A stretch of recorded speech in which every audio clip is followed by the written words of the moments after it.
네, 안녕하십니까. 윤철중입니다. 오늘도 함께 해주셔서 감사드립니다. 오늘 두산에너빌리티 관련해서도 중요한 이야기를 말씀을 드리도록 하겠습니다. 그 전에 오늘 조금 중요한 또 말씀을 드리고 시작을 할게요.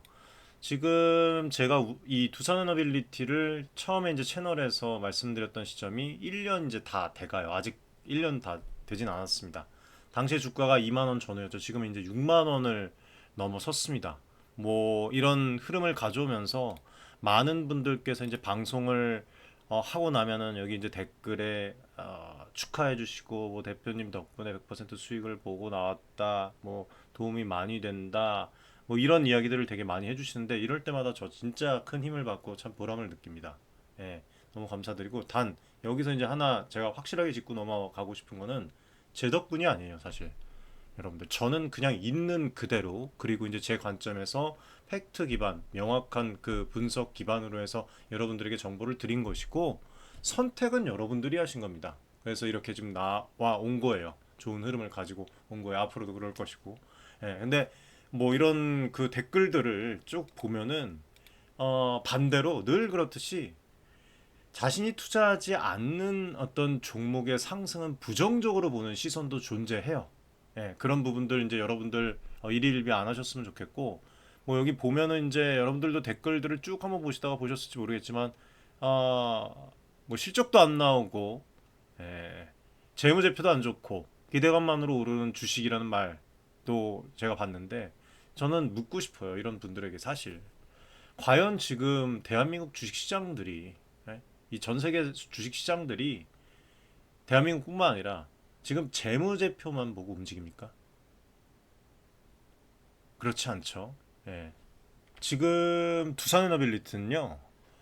원전, 그 다음에 SMR, 또 오늘 이제 또 뉴스가 나왔는데 CSK, CASK, 그 다음에 수소타빈까지 전 세계 에너지 공급의 한복판에 있는 회사예요. 지금의 이 5만 원, 6만 원이 과연 여러분들 비싼 자리일까요? 아니면 기회의 문일까요? 저는 투자란 결국에는 남들이 부정적으로 볼 때 미래를 보고 판단할 수 있는 용기 그리고 이제 그 판단을 책임감 있게 이어가는 태도라고 생각을 합니다. 지금 두산 에너빌리티는 단순히 여러분들 주가가 오르는 기업이 아니에요. 잘 생각해 보세요. 글로벌 에너지 재편 속에서 중심에 선 기업입니다. 이거 지금 제가 주가가 3배 이상 올라서 말씀드리는 게 아니라 제 영상 예전 영상을 보시면 주가 2만 원대부터 말씀드렸던 거예요. 그리고 누구나 돈을 다 벌 수가 없습니다. 그럼 다 주식 투자죠. 그렇기 때문에 투자에서 가장 중요한 건 타이밍입니다. 종목은 같아도 투자하는 곳은 같아도 결과는요 시기와 확신의 이 차이에서 다 갈려져 버려요. 여러분들. 그래서 저는 뭐 앞으로도 정확하게 양심적으로 책임감 있고 진정성 있게 방송을 계속 이어 나가도록 하겠습니다. 네. 자, 이제 중요한 얘기를 시작을 할게요. 요즘에 국제 정세가 심상치 않습니다. 러시아 우크라이나 전쟁이 장기화되고 지금 중동에서는 이란과 이스라엘 간의 이 미사일 공격으로 긴장이 고조되고 있어요. 실제로 또 트럼프 대통령이 G7 정상회의 도중에 이란 이스라엘 충돌에 대응하기 위해서 급히 귀국해 갖고 뭐 80분간 국가 안보회의를 주재를 하면서 이란에 그 무조건 항복하라는 그런 강경 메시지를 또 내기도 했습니다. 그렇죠? 세계 곳곳에서 여러분들 평화를 이렇게 위협하는 사태들이 이어지지만 아이러니하게도 이러한 혼란은 에너지 안보의 중요성을 더욱더 부각시키고 있습니다. 오늘 방송에서는 이런 글로벌 흐름 속에서 원전 산업이 어떻게 될 것인가? 이거 지금 이런 뭐 이란 최고 지도자 이스라엘 자비 없다 전투가 시작됐다. 뭐 세계 지금 3차 대선 벌어진다면 이런 얘기까지 나오는데 이런 상황에서 원전 산업이 과연 어떤 영향을 받고 어떤 호재를 맞이하고 있는지 여러분들이 아셔야 될 게 있어요. 그리고 특히 두산에너빌리티가 어떻게 기회를 잘 살리고 있는지 대단한 부분들을 깊이 있게 좀 분석을 한 부분들을 좀 말씀을 드리도록 하겠습니다. 뭐 오늘 주가 상승에 대해서는 말씀드리지 않겠습니다. 어제 이제 주가 목표가를 제가 말씀을 드렸는데 아무튼 지금 세계 곳곳에 이런 그 갈등으로 인해서 에너지 공급망의 불안정이 커지면서 세계 각국은 자국 내 안정적인 에너지 확보를 최우선 과제로 삼고 있어요. 이거보다 중요한 것은 지금 없다 싶을 정도입니다. 그리고 특히 이 중동 정세 악화로 석유랑 가스 공급의 차질이 우려되니까 대안으로 뭐가 떠오릅니까? 원자력 발전이에요. 다시 주목받고 있는데 원자력은 연료 수급이 비교적 안정적일 뿐만 아니라 대량의 전력을 지속 생산할 수가 있습니다. 예. 그리고 지금 뭐 앞전에도 말씀을 드렸지만 전 세계적으로 원전 확대의 움직임이 이런 배경 속에서 가속화가 되고 있어요. 각국의 정부가 에너지 안보와 탄소 중립을 이유로 원전을 재평가하고 증설 계획을 내놓으며 지금 원전 산업에 새로운 기회가 열리고 있습니다. 근데 탄소 중립이랑 안보 문제뿐만 아니에요. 실제로 이게 방위랑도 관련이 있습니다, 여러분들. 예. 그리고 이 지금 국제 분쟁 상황에서 원전 시설의 안정성도 이슈가 되고 있는데 제가 봤는데 우크라이나 자포리자 원전 사례처럼 분쟁 지역의 원전은 공격 우려가 있죠. 근데 다행히 원전은 두꺼운 경납 건물 등의 이런 견고한 설계로 이제 이루어져 갖고 웬만한 충격에 견디도록 다 만들어지고는 있습니다. 물론 이제 뭐 여기에다가 일부러 이제 직접적으로 미사일을 타격을 가한다면 심각한 위험은 될 수가 있겠죠. 그래서 이 세계 각국에서 원전 주변에 아마 미사일 방어 체계 등의 이 안전 대책도 계속 부각이 될 거예요. 그걸 실제로 지금 고민하고 있다고 얘기를 합니다. 예, 제가 알아본 결과로는. 그리고 우리나라 지금 원전 수출 사업 같은 경우에는 폴란드랑 뭐 체코 등의 이 안정적인 지역을 중심으로 하고 있기 때문에 전쟁의 직접적인 영향은 적어요. 다만 만일의 사태에 대비한 이 안전 설계, 그다음에 이제 방어 능력도 한국 원전의 강점으로 어필을 시켜야 되겠죠. 위기는 곧 기회라는 이런 말처럼 혼란한 시대일수록 에너지 안보의 중요성은 더 빛이 날 겁니다. 이런 흐름 속에서 두산 에너빌리티에게 어떤 호재가 있고 어떤 역할을 할지 오늘 조금 다른 관점에서 여러분들에게 도움이 될 만한 말씀을 좀 드리겠습니다.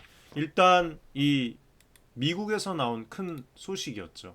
트럼프 대통령이 지난 5월 달에 지금 이제 SMR 인허가 기간을 대폭 단축하는 행정명령에 서명을 했는데 원자력 규제 위원회에서 지금 신규 원자로 심사를 18개월 이내에 완료하라는 지시로 이제 나왔어요. 이게 오늘 기사입니다, 여러분들. 그동안 원래 수년씩 걸리던 인허가 절차가 뭐 이거는 뭐 아주 급속도로 빨라질 그런 전망이에요. 예. 그리고 실제로 미국의 엑스에너지가 텍사스주에서 추진 중인 이 SMR 실증 사업의 건설 허가의 이 최대 얘네가 30개월을 예상을 했거든요. 근데 이번 조치로 인해서 NRC 승인 시점이 NRC가 이제 원자력 규제 위원회를 뜻합니다. NRC 이 승인 시점이 훨씬 더 크게 앞당겨질 거라고 이렇게 다 보고 있어요. 그래서 이 프로젝트가 이제 텍사스 다우산업단지 인근에 이제 고온가스로 냉각되는 무슨 뭐 XE-100 그러니까 SMR 4기 총 320 메가와트 규모라고 해요. 이거를 설치하는 그런 내용인데 인허가가 빨라지면 당연히 건설과 주요 기자재 발주도 앞당겨지겠죠. 예, 이게 좋은 거죠. 그리고 또 하나는 이 우리의 유스케일 파워 얘네들의 성과도 눈여겨볼 만합니다. 유스케일이 최근에 NRC로부터 이제 77메가와트급의 이 SMR 설계에 대한 최종 승인을 받았는데 한 업체가 두 차례 이렇게 설계 승인을 받은 것이 이번이 처음이에요, 여러분들. 2023년 1월 달에 50메가와트급 초기 설계 인증을 받은 데 이어서 두 번째 이렇게 인증을 또 확보를 함으로써 오는 2030년 전후로 루마니아에서 첫 SMR 상업 운전 목표로 프로젝트를 현재 진행 중에 있습니다. 비록 이제 이후에 이 건설 허가 등의 절차는 남겨져 있는데 앞서 말한 인허가 기간 단축 정책의 직접적인 수혜를 볼 것으로 그렇게 보여요. 그래서 미국 정부의 규제 완화 이걸로 인해서 SMR 사업이 속도가 나면 이에 필요한 원자로 그 다음에 이제 증기 발생기 이런 주기기 발주 시점이 앞당겨질 수밖에 없습니다. 그리고 이러한 SMR 붐에 발맞춰서 두산에너빌리티가 SMR 파운드리 사업 전략을 추진 중에 있어요. 파운드리는 뭐예요, 여러분들? 반도체 업계 용어죠. 예, 반도체 업계 용어로 이제 설계 기업이 설계를 하면 제조 전문 기업이 대신 만들어주는 그런 모델인데 마찬가지로 SMR 개발사들이 설계를 맡으면 두산이 제작을 전담해주는 글로벌 생산기지 역할을 하겠다는 거예요. 두산은 원래 한국형 원전 그 APR 주기기를 제작해온 풍부한 그런 경험이 있어서 소형 원자로라도 정밀 제작 기술이랑 품질 관리 역량을 갖추고 있다는 그런 아, 평이 되게 높습니다. 그래서 이미 두산에너빌리티는 세계 유수의 SMR 업체들과 탄탄한 협력 네트워크를 구축을 하고 있죠. 유스케일 파워 같은 경우에는 2019년에 원자로 모듈 제작성 검토 용역 계약을 맺으면서 2년을 시작을 했고 이후에 두산이 직접 지분 투자도 했고 앞전 방송에서도 말씀을 드렸습니다. 전전 방송에서 지분도 이제 점점 넓혀가고 있죠. 그리고 뉴스케일 SMR용 지금 모듈 소재를 현재 제작하고 공급을 하고 있을 정도로 엄청 밀접한 파트너 관계예요. 미국 뉴스케일이 추진 중인 이 루마니아 6기 건설 프로젝트 등의 두산의 후속 부품이랑 모듈 수주가 지금 앞으로 나올 것으로 그렇게 기대가 되고 있습니다. 그리고 여기에서 끝나지 않고 또 엑스에너지가 있죠. 예, 엑스에너지. 두산이 원래 이 DLENC와 함께 엑스에너지의 지분 투자도 단행을 했고 주기기 제작성 검토랑 시제품 제작까지 완료를 했습니다. 엑스에너지가 미국에서 고온가스 냉각로 그리고 실증 사업을 이렇게 이제 진행을 하는 만큼 상용화 단계에서 두산의 제작 역할도 앞으로 나올 것 같아요. 예, 제작 역할. 이거 상당히 기대가 됩니다. 그리고 여기에 이제 또 추가로 또 어디가 있습니까? 테라파워가 있죠. 예, 테라파워. 마이크로소프트의 창업자 빌 게이츠가 이끄는 이 테라파워. 여기 이제 차세대 원전에서도 두산의 이 능력치가 핵심으로 지금 보이고 있어요. 선정이 되었습니다. 원자료 용기 등의 이 주기기 3종의 우선 공급사로 지정이 돼서 제작성 검토 용역 계약을 맺고 지금 세부적인 협력 중에 있어요. 이런 것들만 봐도 두산에너빌리티는 SMR 분야에서 글로벌 설계사들의 믿음직한 생산 파트너가 되고 있다는 것을 여러분들은 알 수가 있습니다. 이런 것만 봐도 여러분들 뭐 두산에너빌리티에 대해서 부정적으로 얘기하거나 그렇게 하시는 분들이 일일비할 필요가 없다는 걸 알 수가 있습니다. 그리고 지금 창원 본사 공장에서는 첫 SMR 제품 출하를 위한 시제품 제작이 한창이고 그 다음에 이거를 위한 전용 그 제조 장비 도입이랑 설비 구축에도 투자가 이루어지고 있다고 합니다. 그래서 두산은 연간 20기 규모의 SMR 제작 능력을 확보하는 것을 목표로 하고 있고 향후에 62기분의 이 SMR 주기기 수주를 달성하겠다는 그런 어떤 목표를 내놓았어요. 그래서 미국을 비롯한 세계 각국에서 SMR 상용화 프로젝트가 앞당겨지고 있고 이 목표도 결코 제가 볼 때는 과장으로만 들리지는 않습니다. 예, 인허가 규제의 완화, 정책 지원이라는 이 순풍을 탄 SMR 시장에서 두산에너빌리티의 오늘과 같은 이런 그 파운드리 전략은 그야말로 시의적절한 행보다라고 좀 말씀을 드리고 싶어요. 이거는 제가 뭐 앞전 영상에서 별 수도 없이 말씀을 드렸는데 뭐 오늘 또 새로 보시는 우리 시청자분들이 계실지 모르니까 한번 또 말씀을 드리면 SMR 사실 이것뿐만이 아니에요. 지금 대형 원전 시장에서 호재가 계속 따라오고 있습니다. 미국의 원전 정책 변화가 하루하루 다르게 지금 눈에 띄어요. 트럼프 대통령이 지금 SMR 지원뿐만 아니라 2030년부터 대형 원전 10기를 신규 건설을 해가지고 2040년, 50년까지 이 원전 규모를 4배 이상 확대하겠다고 이렇게 목표를 잡고 행정명령까지 내렸습니다. 미국이 이렇게 에너지 패권을 위해서 원전 확대에 나서면서 미국의 원전 기업인 그 웨스팅하우스도 발빠르게 움직이고 있고 자국 내 이 신규 원전 건설 프로젝트 입찰을 준비를 하는 한편 그 유럽 등의 이 원전 사업에도 적극 참여하라고 하고 있습니다. 지금 웨스팅하우스가 주목할 점은 뭡니까? 웨스팅하우스의 주요 원전 주기 공급사가 바로 어디예요? 투사에너빌리티예요. 예. 미국에서 만약에 새로운 원전 건설이 시작이 되면 원자로 압력 용기나 뭐 증기 발생기 등의 이 대형 주기기 제작을 두산이 맡게 될 수밖에 없어요. 이 가능성이 매우 높습니다. 그리고 이미 두산이 또 뭐가 있습니까? 미국 웨스팅하우스와 오랜 협력을 갖고 있죠. 뭐 AP1000 원전 부품을 공급한 경력도 있고 이런 신규 수주 파이프라인이 열리면 또 직접적인 수혜를 입게 될 가능성이 매우 높지 않겠습니까? 예, 저는 그렇게 보고 있습니다. 그리고 유럽 시장에서도 큰 프로젝트가 구체화되어 있어요. 바로 체코 두쿠바니 원전 사업인데 아시죠? 이거는 뭐 제가 방송 때마다 말씀을 드려서 한국 수력원자력, 그다음에 두산에너빌리티, 그다음에 대우건설이 구성한 팀코리아가 2024년, 2025년 이제 해갖고 이제 체코 신규 원전 2기 건설의 우선 협상 대상자로 이제 선정이 됐고 이후에 프랑스 EDF가 제기한 소송으로 계약이 지연이 됐었죠. 근데 최근에 체코 법원이 EDF의 가처분 신청을 기각을 하면서 모든 법적 걸림돌이 제거가 되었습니다. 그리고 5월 말에 바로 계약이 확정이 되었고 이달 초에 최종 서명을 마치면서 저희가 예측했던 대로 현재 시행 단계에 들어갔어요. 모든 것을 다 입증을 하고 지금 움직이고 있습니다. 그리고 체코 현지 보도 언론을 보면 제가 봤는데 팀 코리아 있잖아요. 수개월 내에 두코바니 현재 신규 사무소를 열고 인력을 배치해서 앞으로 2, 3년 동안 상세 설계랑 인허가 작업을 진행할 예정이라고 해요. 예, 그 후에 이제 건설 공사가 또 본격화가 되면 관련 기자재 발주랑 시공이 시작될 텐데 두산에너빌리티는 체코 자회사의 그 이름 뭡니까? 두산 스코다 파워를 통해서 이제 터빈 등의 주요 설비 공급을 맡게 될 것이라고 보면 됩니다. 그래서 두산은 이미 체코 측과 주요 기자재 공급을 위한 MOU까지 체결을 하면서 만반의 준비를 하고 있죠. 그래서 이런 대형 프로젝트 규모가 26조 원에 달하는 만큼 두산이 확보할 제작 일감도 상당할 것으로 예상이 됩니다. 그렇죠. 예. 이르면 내년부터 두산에너빌리티 체코 원전 관련 매출이 발생하기 시작할 것 같아요. 예. 그래서 벌써부터 뭐 향후 실적에 보탬이 될 그 흐름, 징조들이 다 나타나고 있어요. 그리고 이제 여러분들 걱정하시는 이 국내 시장도 놓칠 수가 없죠. 그렇죠?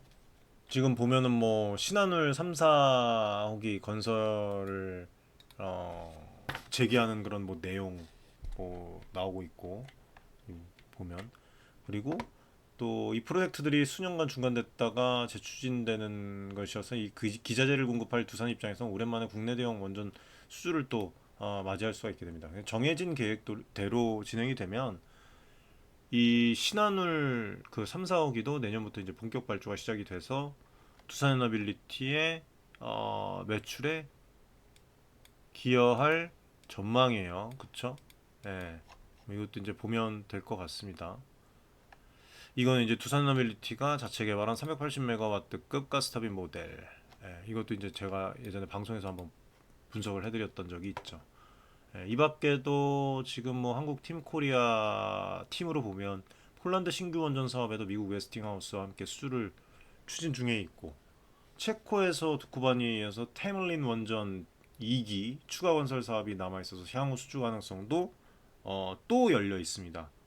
웨스팅하우스 팀코리아 연합이 폴란드 원전 건설을 따낼 경우 역시도 이 두산에너빌리티의 주기 공급이 예상이 되고 체코 테물린도 두쿠바니 성공을 바탕으로 해서 한국이 유리한 고지를 선점하지 않을까 싶어요. 이렇게 이제 국내 2기 플러스 체코 2기 플러스 폴란드 뭐 그밖에 이제 기타 등등 해외에서 굵직한 원전 프로젝트들이 이제 연이어서 대기 중이고 원전뿐만 아니라 가스터빈 SMR 이거 여러분들 어떻게 하면 좋습니까? 두산에너빌리티의 장기 수주 잔고가 줄어들까요? 저는 크게 증가할 것으로 보고 있습니다. 정리를 하면 두산에너빌리티는 대형 원전과 SMR 양쪽 시장에서 모두 최대 수혜주로 부상을 했다. 그리고 원전 파운드리인 두산에너빌리티는 원전과 SMR 동시에 수혜가 예상이 돼서 중장기 주가 레벨업 충분히 가능하다고 본다. 라고 좀 말씀을 드리고 싶어요. 지금 증권가에서도 뭐 7만 5천 원 이상으로 심지어는 70% 상향 조정을 또 한 그 증권사도 있어요. 그만큼 앞으로의 뭐예요? 성장성을 높게 평가를 한 것이죠. 자, 그 다음에 이제 또 중요한 부분인데 새로운 이제 소식인데 여러분들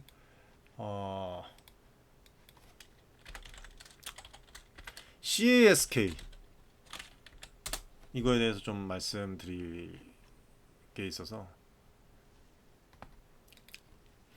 원전 건설뿐만 아니라 원전 운영 후단 분야에서도 지금 두산에너빌리티가 새로운 성장 동력을 모색 중에 있어요.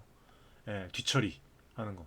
이 사용 후 핵 연료 건식 저장 용기 일명 이 CASK 캐스크 사업인데 최근 그 전 세계 원전 산업이 재가동이랑 신증설 그 흐름을 보면서 반대로 이미 가동 중인 원전에서는 계속 그 사용 후 핵연료가 쌓이고 있습니다. 문제는 발전소 내 습식 저장 수조의 공간이 한정되어 있다는 점이에요. 보통 그 사용 후 핵연료는 처음 5년간 발전소의 이 수조 속에 보관을 해서 열을 식힙니다. 그러나 수조 이 용량이 한계에 이르면 그 다음에는 건식 저장 방식으로 옮겨야 합니다. 이때 필요한 게 바로 이거예요, 여러분들. 캐스크 이해되시죠? 특수 용기입니다. 캐스크라고 하는 특수 용기. 그러니까 두꺼운 금속과 콘크리트로 만들어진 캐스크가 강한 어떤 방사선이랑 열을 외부로 차단을 하면서도 내부 그 연료를 안전하게 식혀주는 그 첨단 기술 집약체라고 보시면 돼요. 그래서 현재 우리나라 원전들은 사용 후 연료 수조의 이 포화 시점이 임박하고 있습니다. 예, 그리고 산업계에서 이제 어필한 거에 따르면 이르면 2027년 말부터 뭐 한울, 그다음에 한빛, 고리 등의 이 원전 저장 수조가 꽉 차기 시작을 해서 더 이상 연료를 담을 공간이 없어질 그런 전망도 나와 있어요. 예. 이게 지금 저번 달 말 뉴스입니다. 예, 이것도 제가 찾아봤는데 원전 사용 후 해결료 캐스크 수주전 경험 투산에서 이때 보고 투자하신 분들도 지금 뭐 예. 아무튼 뭐 이렇게 지금 나오고 있고 또 실제 정부도 올해 이제 고준위 방사성 폐기물 특별법을 제정을 해서 2030년대 중간 저장 시설을 확보를 하고 2060년 전에 최종 처분 시설을 운영한다는 그런 어떤 계획도 나왔다고 합니다. 그 첫 단계가 바로 원전 부지 내에 건식 저장 시설을 구축을 하고 캐스크의 연료를 옮겨 담는 일이에요. 예, 그래서 2017년, 28년부터는 이제 국내에서 대량의 캐스크 수요가 발생할 수밖에 없겠죠. 이거 무조건입니다. 이거는 미래의 일이 아니라 불과 몇 년 앞에 현실적인 문제예요. 이건. 네. 그리고 국내에서 현재 지금 실제 캐스크를 제작해 본 경험이 있는 회사가 투싼에너빌리티랑 그 세아베스틸 지주 정도로 이제 알려져 있습니다. 두산 같은 경우에는 과거에 이제 고리랑 뭐 이 월성 원전에 그 국산 캐스크 일부를 공급했던 바도 있고 최근에는 한국이 한수원이랑 함께 지금 중간 저장 시설 설계랑 인허가 작업에 뛰어들었죠. 예. 그리고 지금 뭐 이미 두산에너빌리티가 그 2027년까지 사용 후 해결료 건식 저장 시스템 설계 완료. 그다음에 설계 인증 취득을 목표로 프로젝트를 진행 중이라고 해요. 예. 그래서 이 부분을 좀 여러분들도 알고 계셔야 되고 향후에 국내 첫 중간 저장 시설 건설 시에 주 설계사, 그다음에 핵심 기자재 공급사로의 어떤 지위를 확보하려 하고 있는 그런 모습이라고 생각을 합니다. 결과적으로 투자에너빌리티가 이제 여기에 이 캐스크 쪽의 설계 인증 역량을 앞세워 가지고 지금 강점을 되살릴 것 같아요. 이게 여러분들 뭐 캐스크가 뭐 그렇게 중요할까 이렇게 생각하실 수도 있는데 오늘 이게 사실 되게 중요한 거예요, 여러분들. 사용 후 해결료 처리는 원전 산업의 마무리 단계이자 가장 난제로 꼽혔던 거 아십니까? 그동안은 미래 세대가 알아서 뭐 해결하겠지. 에? 에? 똥은 뭐 알아서 누가 치워주겠지 하고 미뤄뒀었던 거예요, 이게. 근데 지금 이제는 이렇게 글로벌 르네상스, 원전 르네상스 시대가 다가오면서 더 이상 늦출 수 없는 현실이 된 겁니다, 이게. 국내외 어디나 캐스크 수요는 구조적으로 증가할 수밖에 없어요, 저는. 그래서 이 포인트가 아마 추후에 또 플러스 요인이 될 것 같아요. 제 개인적인 생각으로는. 예. 미국, 뭐 유럽, 이 노후 원전이 많은 국가들이 있잖아요. 그렇죠? 이미 캐스크 수백 기씩 지금 사용을 하고 있고 앞으로 SMR이든 대형 원전이든 뭐 캐스크든 뭐 아무튼 뭐 원전이든 이 대형 원전 뭐 SMR 신규로 지으면 결국에는 이것도 이제 노후되면서 마찬가지예요. 연료를 처리할 캐스크 시장도 함께 성장할 수밖에 없습니다. 그렇죠? 네, 그래서 두산 에너빌리티는 이 점에 착안해서 캐스크 사업을 미래 먹거리로 적극 육성을 하려고 하는 것이 아닌지 그렇게 보이고 단순히 일회성으로 보이지 않습니다. 향후에 원전 해체 분야와도 연계가 돼 갖고 이게 지속적인 어떤 수익원이 될 수 있기 때문에 저는 이렇게 생각을 합니다. 그리고 캐스크 하나당 단가가 수억 수십억 원이에요, 여러분들. 예. 근데 여기서 중요한 거는 이게 여러분들 이걸 잘 아셔야 되는데 캐스크 하나가 이제 수억 이렇게 되잖아요. 근데 원전 하나당 수십에서 수백 기가 필요합니다. 이 캐스크가 여러분들 어마어마해요. 시장 규모가 작지 않다는 거예요. 그리고 무엇보다 이 두산으로서는 그 원전 건설 그리고 운영 그리고 마지막으로 폐기 이게 이거 딱 여러분들 소름 돋지 않습니까? 이걸로 이렇게 이어지는 전주기 사업 포트폴리오를 갖추게 돼서 원전 강국으로서의 위상이 더욱더 탄탄해질 것이라고 저는 그렇게 생각을 해요. 예. 아무튼 이렇게 좀 오늘 이슈를 말씀을 드리고 투산에너빌리티 주가가 올해 들어서 가파른 상승세를 보이면서 드디어 이제 6만 원을 돌파를 했는데 일단 우리 투자자 주주분들 축하드립니다. 축하드리고 이제 최근에 기술적인 분석도 좀 해드리면서 말씀을 드렸는데 2만 원대 처음 안내를 드리고 이제 정말 큰 폭으로 진짜 열심히 올랐던 것 같아요. 구독자 여러분들의 수익에 조금이나마 도움이 되었으니까 저도 참 보람이 되고 그렇다면 앞으로 이제 얼마나 더 상승 여력이 있을까? 뭐 일단 증권가에서는 두산에너빌리티에 대한 평가를 상향 조정하는 추세죠. 그렇죠? 앞서 언급했듯이 뭐 KB증권 뭐 여러 증권사들이 목표 주가를 올리고 있고 KB증권 7만 5천으로 올렸고 다른 증권사들 잇따라서 지금 전망치를 다 높이고 있습니다. 저 개인적으로도 어제 방송에서 이제 연말까지 정말 보수적으로 8만 원 정도 이제 얘기를 했는데 6개월 남았습니다. 그래봤자 5달 남았어요. 8만 원 정도 이제 조심스럽게 모든 부분들이 이제 제대로 갔을 경우에 8만 원 이상을 이제 말씀을 드렸는데 이런 글로벌 호재들과 수주 모멘텀을 감안을 하면 충분히 여러분들이 달성 가능하다고 생각을 해요. 아직까지도 저는. 그리고 두산에너빌리티는 과거의 구조조정이랑 재무위기로 어려움도 겪었었으나 이제는 원전이랑 SMR 가스터빈 등의 새로운 성장 동력을 갖춘 모습으로 완전히 탈바꿈을 했습니다. 올해 이제 예상 영업이익도 1조가 넘어요. 전년 대비 10%가량 성장할 것으로 그렇게 다들 보고 있고 내년 이후로는 뭐 말할 것도 없죠. 예, 내년 이후로는 체코 원전, 그 다음에 국내 원전 건설 재개, SMR 본격 생산, 가스터빈 관련 여러 가지, 뭐 캐스크까지 이런 실적 상승세가 지속될 가능성이 높아요. 그래서 올해 남은 기간 동안 주가를 움직일 만한 5개월 동안 움직일 만한 이런 소스 재료들을 정리를 해서 말씀을 드리자면 이렇게 보시면 될 것 같아요. 예.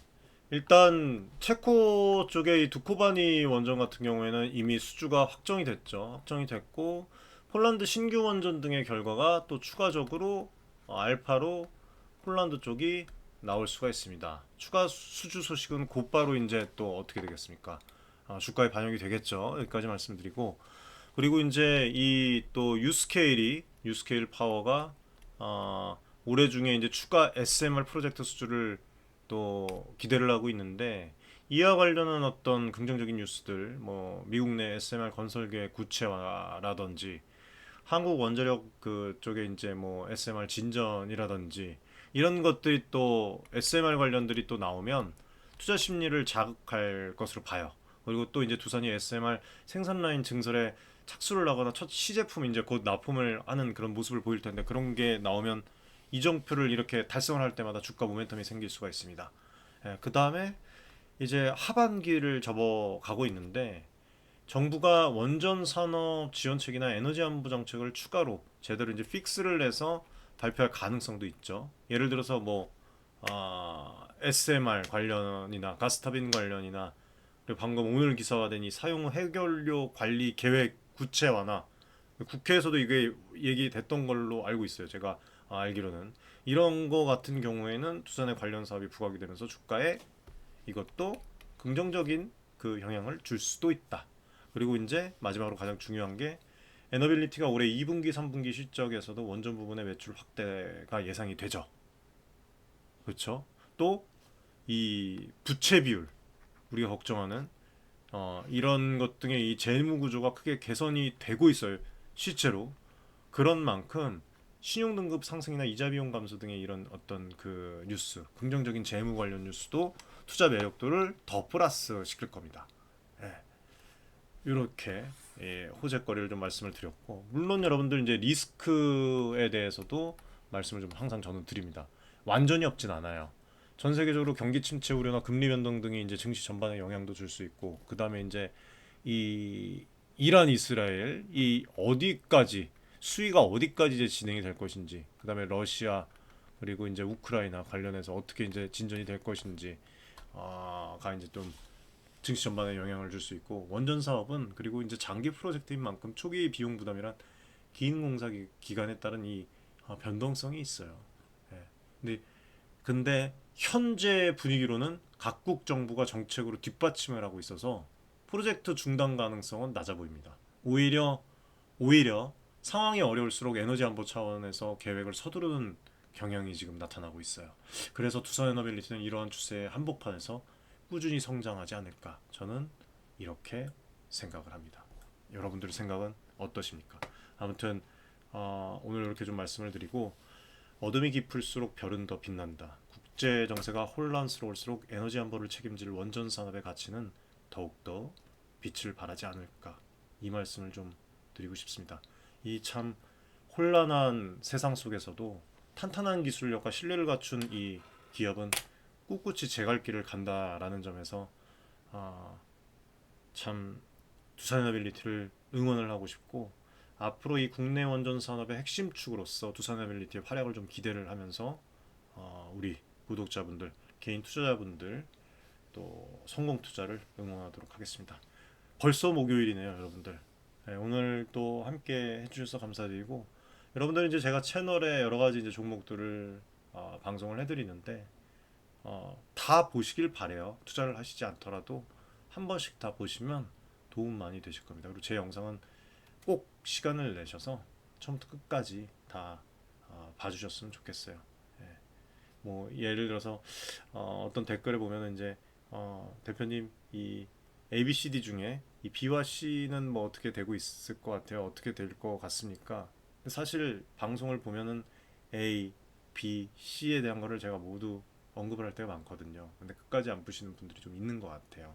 후반부에 이제 제가 많은 얘기를 또 하는 때도 있으니까 그렇게 해갖고 저는 이제 남들이 했던 얘기를 하지 않습니다. 예, 특별하고 항상 방송에서 다른 얘기들을 드리려고, 올바르고 팩트 기반한 얘기를 드리려고 노력을 하니까 도움 많이 되실 겁니다, 여러분들. 그리고 이제 저 채널 이제 멤버십 관련해서 이제 말씀을 잠깐 드리면, 뭐 비용도 저렴해요. 멤버십 또 하시면 이 그 레벨에 따라서 또 먼저 시청을 하실 수가 있어요. 그리고 또 전용 또 콘텐츠를 시청을 하실 수가 있고, 그렇게 해서 마무리를 하겠습니다. 이번 한 주도 여러분들 고생하시고 앞으로 또 좋은 그런 정보로 찾아뵙도록 하겠습니다. 시청해 주셔서 감사드립니다.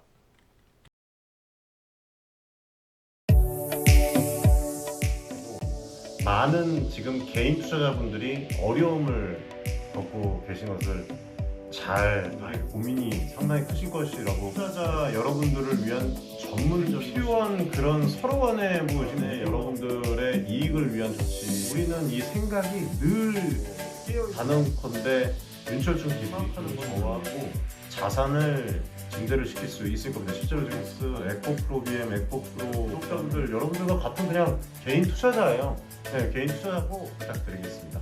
감사합니다.